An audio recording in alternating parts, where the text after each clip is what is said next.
Is with a heavy heart and a deep sense of concern about the ongoing violence, chaos, and unrest in many parts of Nigeria that I make this appeal to the government and people of our dear country, Nigeria, to eschew violence and embrace peace and dialogue in finding solutions to the challenges we face as a country.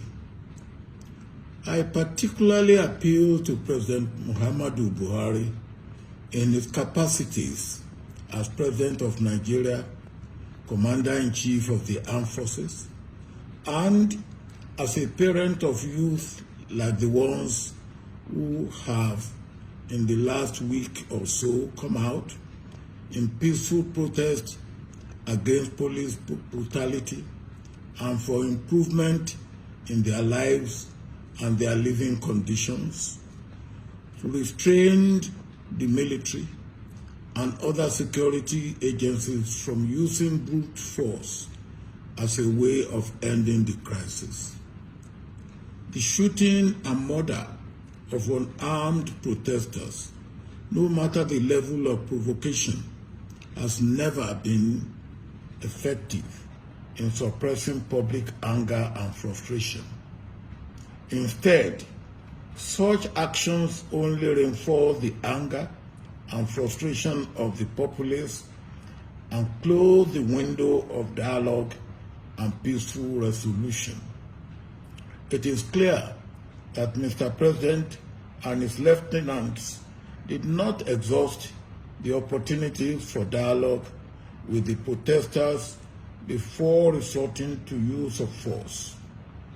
It is worse that there is denial of wrongdoing in spite of overwhelming visual evidence. Great harm has now been done, but it can be stopped before it completely spirals out of control.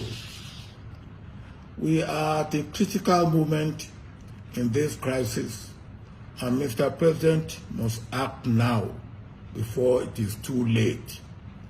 This time demands leadership and mature leadership as such.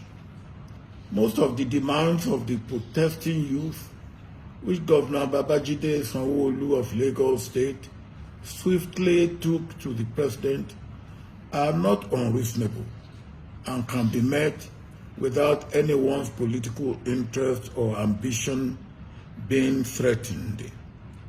It is imperative that leaders at all levels, starting with Mr. President, must demonstrate meekness, humanity, humaneness, and sincerity in meeting the legitimate demands of the protesters and ensuring that justice is served where it must be served. These are the most potent ways of ending this crisis now.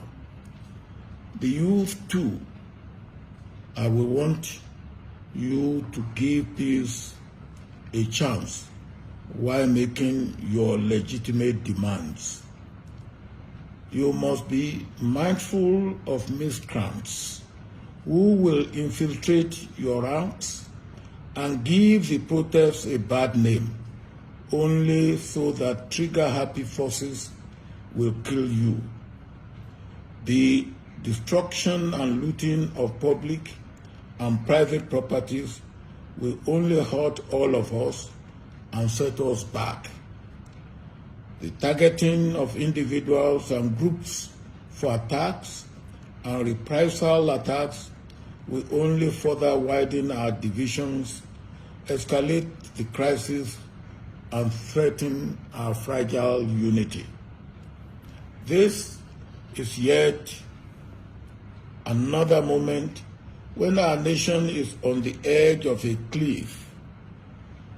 Our individual and collective actions now and in the next few days will determine where we will go as a nation. May God help us in taking the right steps in the right directions.